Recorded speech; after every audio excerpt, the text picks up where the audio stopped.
ago, we finally got our patent approved on it. Wow. Wow, great. Congratulations Yay. for that. Dr. Norm, I have to tell you, we are almost out of time, and I know you have so much more to. I hesitate even to ask you this because I know your schedule is, and that is, would you be willing to come back this year for another broadcast with us? Of course I would. And I love to talk, especially to good people. because I know we're just scratching the surface, and I also know that you'll have more research at that time on these things. This is absolutely fascinating. It's cutting edge.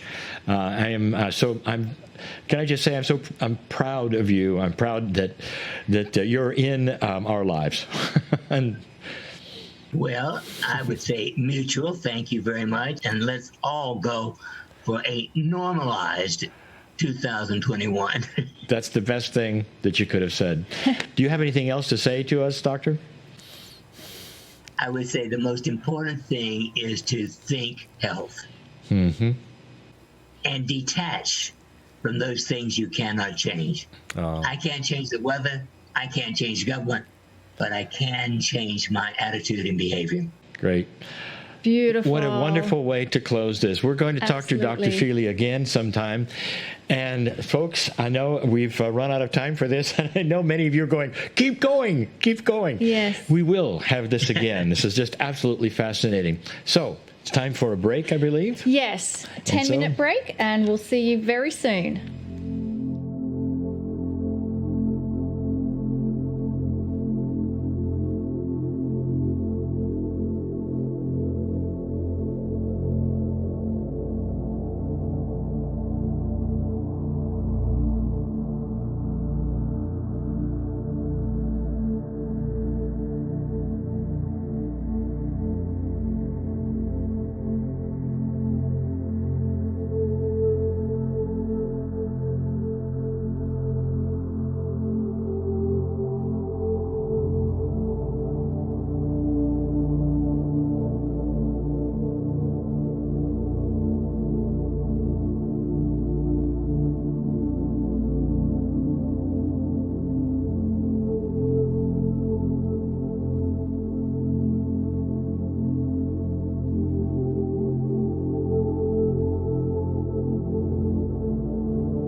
Well, welcome back from the break. Lee, I found that what Norm shared with us so fascinating, because we heard in the channel fear stops healing, and he shared with us an experiment that demonstrated that exact thing. There was even more, and I was buzzing at it because I think it was in March or April, very, very early in 2020, that Kryon made a statement, and he said that potentially more were going to die from the fear of COVID than from the disease itself, based upon what fear does, and that is, to make people anxious and fearful. Yeah. Very profound stuff. Yes. Looking forward to having Dr. Norm back, and we're working on it right now. Exactly. Because he's got so much more. He told us after the broadcast was over privately that he had something else he wanted to share, and that's extremely metaphysical, not even in medical, but that has to do a lot with the healing of the heart. So absolutely, we're going to go there when we get there. So let's now proceed to the circle of 12. And as we prepare to enter the circle of 12, let us begin by honoring our journey that has brought us to this exact moment. Take a moment to silently give honor and thanks to your ancestors and to all of those who you have loved and lost. I invite you to feel them here with you now, celebrating your magnificence. Your soul is eternal, and it exists everywhere and nowhere at the same time. It is pure, multi-dimensional energy, sacred energy beyond anything you can ever measure. And the love part of your soul is what you feel and sense. You have the ability to integrate your soul. And as we continue towards the circle of 12, let us affirm our willingness to connect with the God inside. I give permission to experience the grandness of my soul. I give permission to experience the grandness of my soul. I give permission to experience the grandness of my soul. I am ready.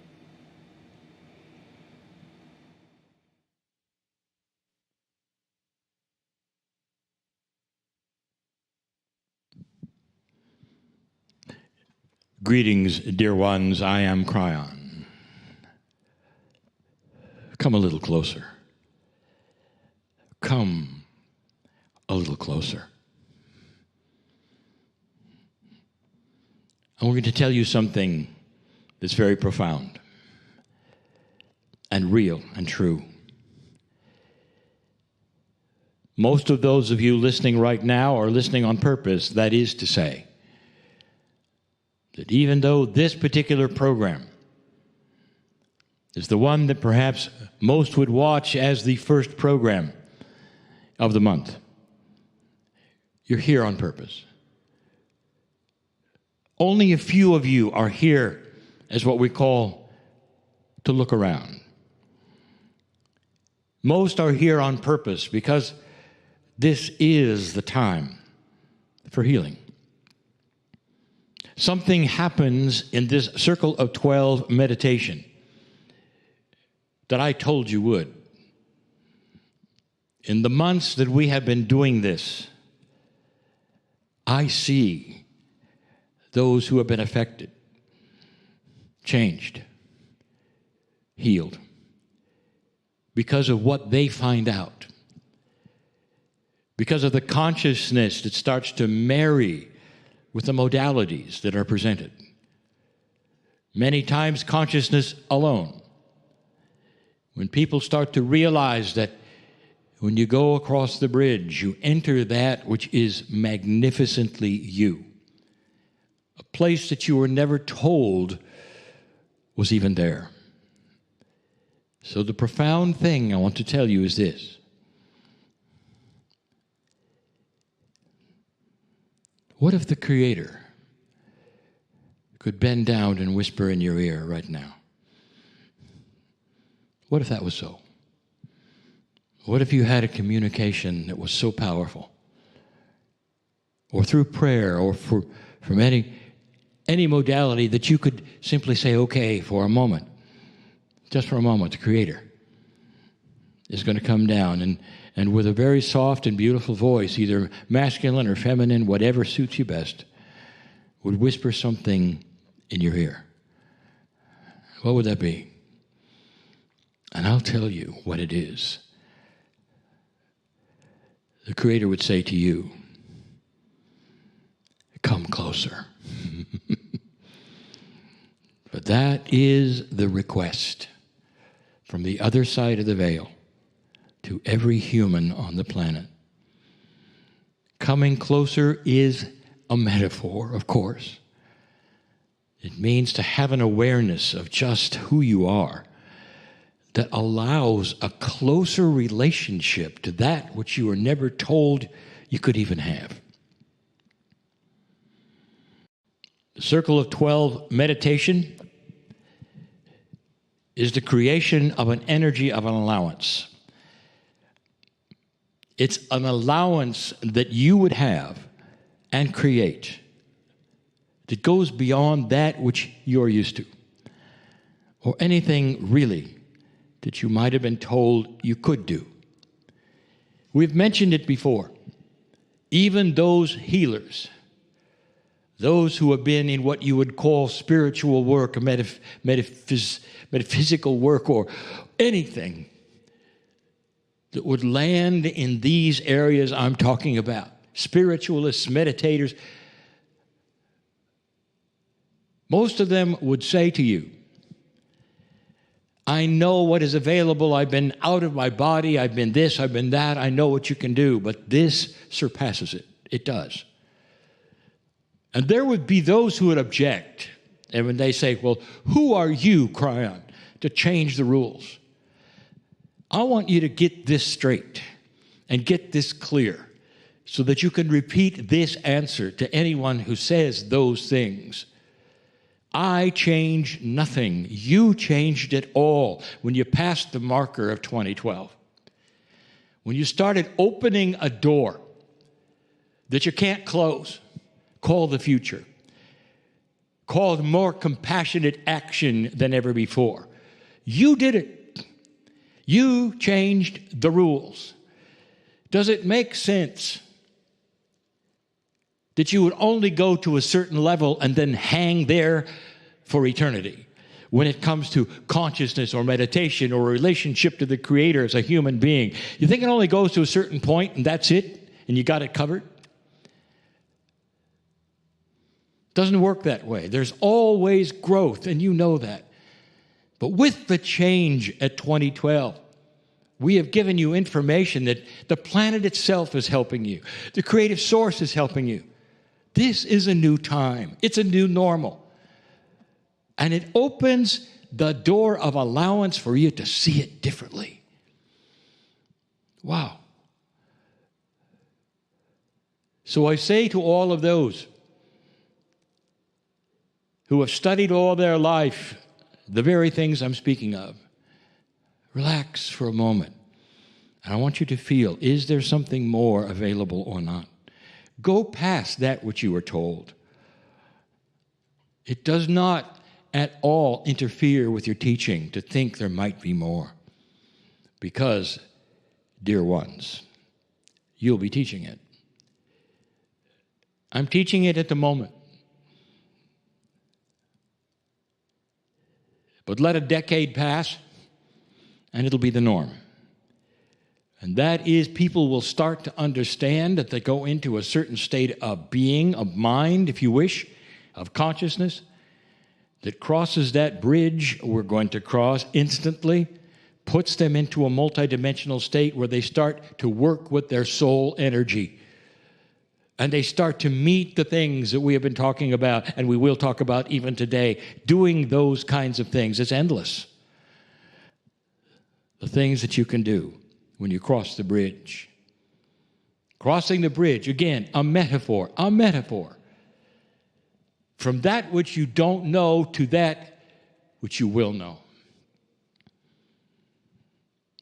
So many times we've used an expression, moving into color, if you're black and white. It opens the door to that which you didn't expect. And the reason, again, is so basic. You don't expect to discover you're magnificent. You don't expect that. Because of the training that most of you have had that says you're not. And that is what we are overcoming, dear ones. One human at a time who starts to look around and go, oh my, oh my, you mean this was always there? And the answer is, oh yes. You're going to have to climb out of that box of belief that says you cannot do what you're about to do.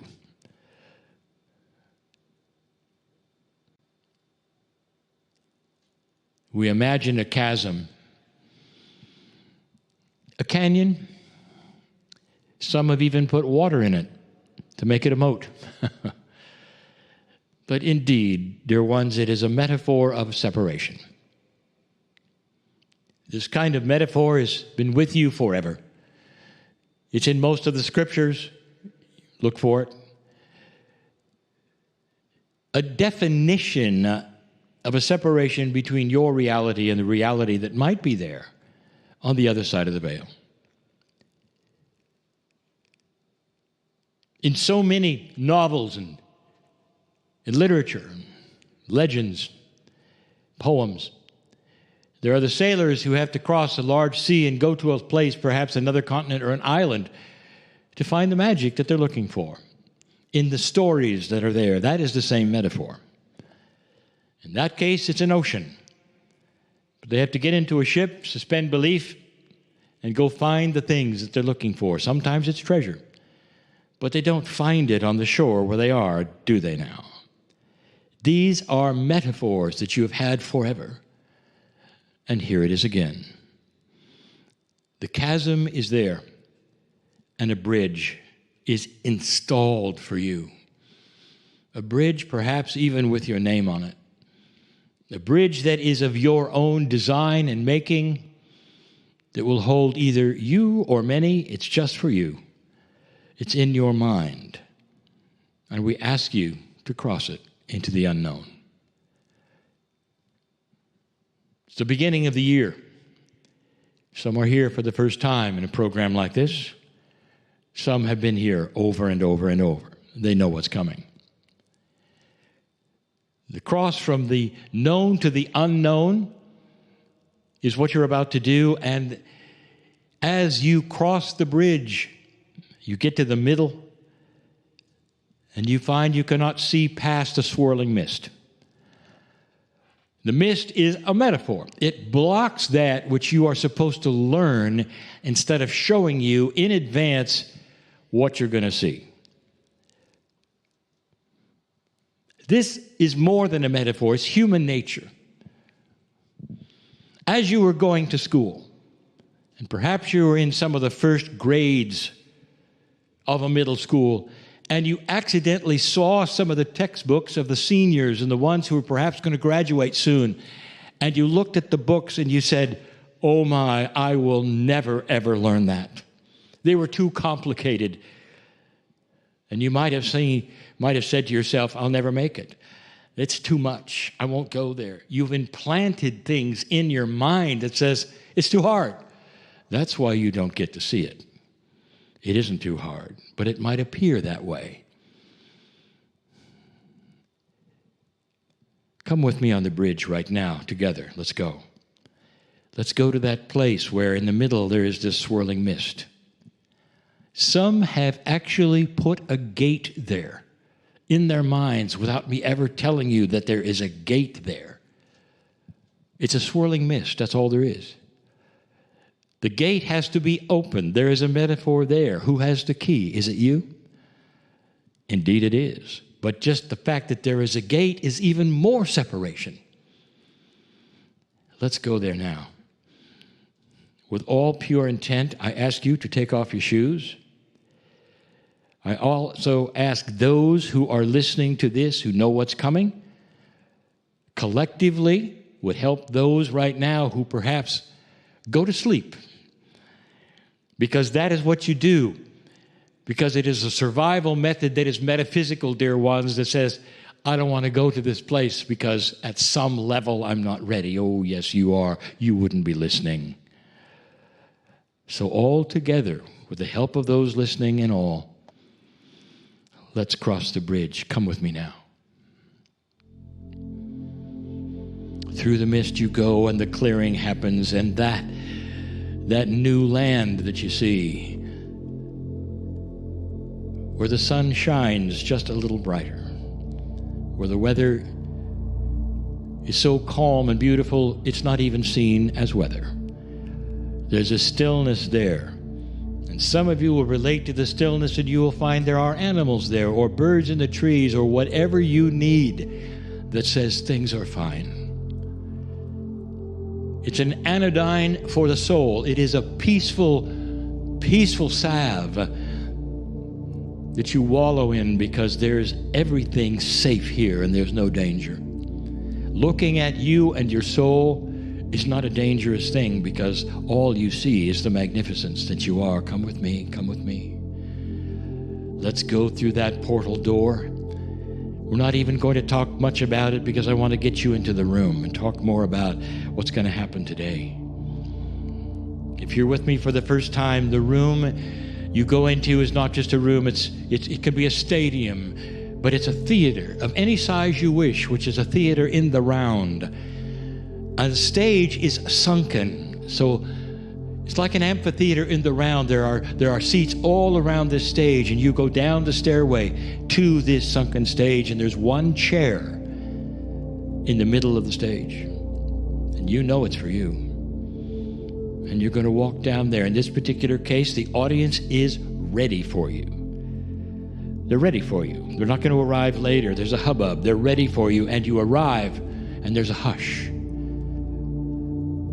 There's a hush. Because they know what's going to happen. And now I'm going to tell you. Climb the stairs to that stage and take your place, dear ones, in the chair.